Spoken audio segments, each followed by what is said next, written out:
Hey lovely dancers, thank you so much for checking out our channel. For those of you that don't know me, my name is Trish and our channel is dedicated to help you grow as a dancer.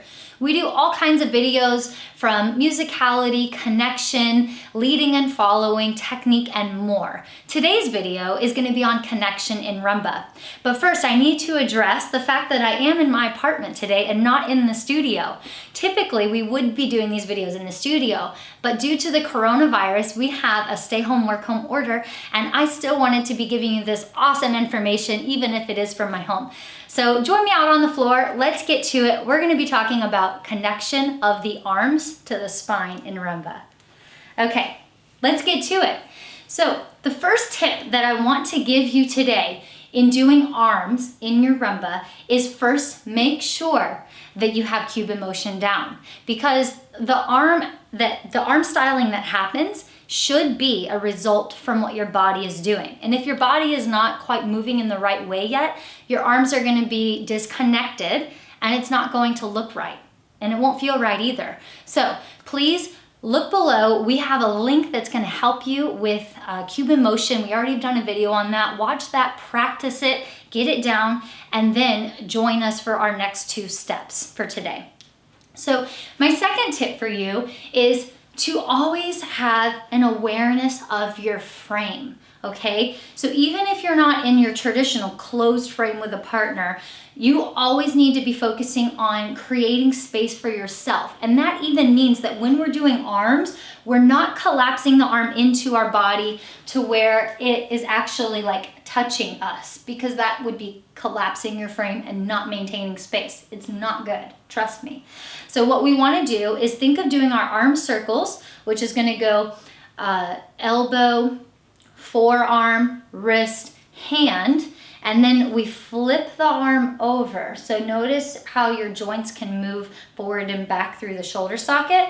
So we want to bring the elbow down, and then from here we're going to bring the elbow in towards the body as we shift our weight, but I'm not going to bring it too close. I want to be careful of this space right here between my side and my elbow. I don't want it to touch. This is not good and it makes you look really small, and we want to look big on the floor. So make sure you maintain that space. From here, I'm going to, as if my elbow is done moving, because I've already done the elbow part, I need to think forearm. So just the forearm is going to move, okay? And then from here, we think wrist. So the wrist comes in, the hand comes in. And now, notice my elbow has already started to go out again, because it's a continuous motion that happens from your spine. So then elbow, forearm, wrist, fingers, then turn the arm, elbow, forearm, wrist, hand. Okay? That's the second tip. You can practice this just switching from one side to the other. If you were mirroring me, you'd be doing your left arm and you'd be transitioning through your cucarachas with your left foot. So as you step onto your left foot, your arm goes out and it expands. And as you transfer your weight back to your right foot, your arm's going to contract in. As you step out, it expands and then it contracts in. Okay. Practice that on both sides multiple times, and only do one side at a time first, okay? If you try to do them both at the same time, it might get a little bit wild and you might lose track of where you're at. So I really recommend doing one side multiple times until you get it down, then do the other side like that. And then, only then, once you feel like you have that down, you can try doing both sides, which will look like this. And keep in mind, when we're dancing, we're not always doing big circles. We might need to do something smaller, but we're not going to really get into that today. It's just food for thought. Okay, my last tip for you is actually going to be divided between leaders and followers, because as a follower, we're going to be more feminine with our arms. And as a leader, we need to be more masculine and presenting. So it's very important that you understand what your role is in the partnership, okay?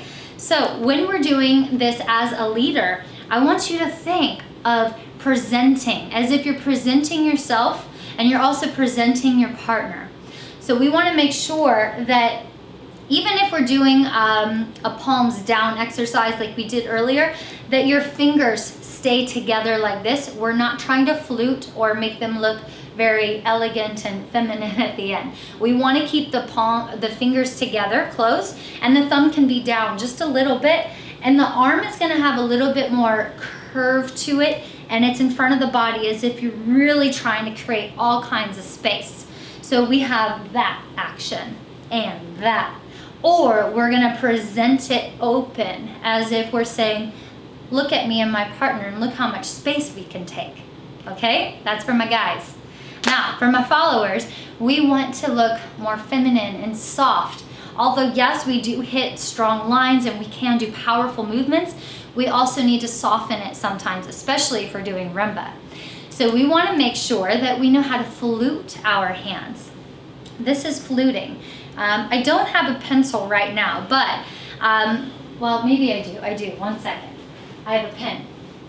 Okay, so what you can do to practice fluting is take the pen or pencil, place it under your index finger, and then you're going to lift your ring finger up and then place your pinky. And your middle finger is down, not even touching it. Okay, maybe it is a little bit. And then your thumb is underneath. That's a great way to start fluting. Okay, now take the pen out and you have beautiful arm styling here.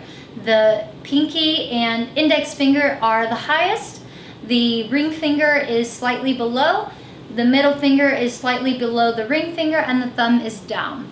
From here, we want to bend our wrist joint and flex the fingers so we can have a really soft and beautiful hand, and keep it there. Another thing you can do with your hands, ladies, is work on doing, I don't know what you would call that actually, but we want to think of bringing pinky, ring finger, middle finger, index, thumb in at different times, as if you're beckoning someone to come towards you, like, come here, something like that. And then we can do it the other way as well. So you want to start to work on having magic hands when you're dancing. All right, I know I went on a little tangent there with the hands, but it does add a nice touch whenever a lady or a follower really knows how to articulate the joints in her body and connect it through her spine, because everything just looks nice and together and it just flows. All right, so again, just to recap all of the tips, first tip was get your Cuban motion down first. Okay, so remember, click that link below and practice, practice, practice. Once you get that down, you can then start working on your arms, because it's a connection that happens from the movement, the Cuban motion, that causes the arms to work. And then we can set an intention to make the arms grander and more, I guess, stylistic. But first we need to learn how to make that work. Second tip was not to collapse your arms into your body. So to always be aware of your space in your frame and work the arm circles within that space. And the last tip was putting the icing on top, looking how you would present as a leader versus how you would present as a follower, being masculine and being feminine, so that you can capture both roles perfectly.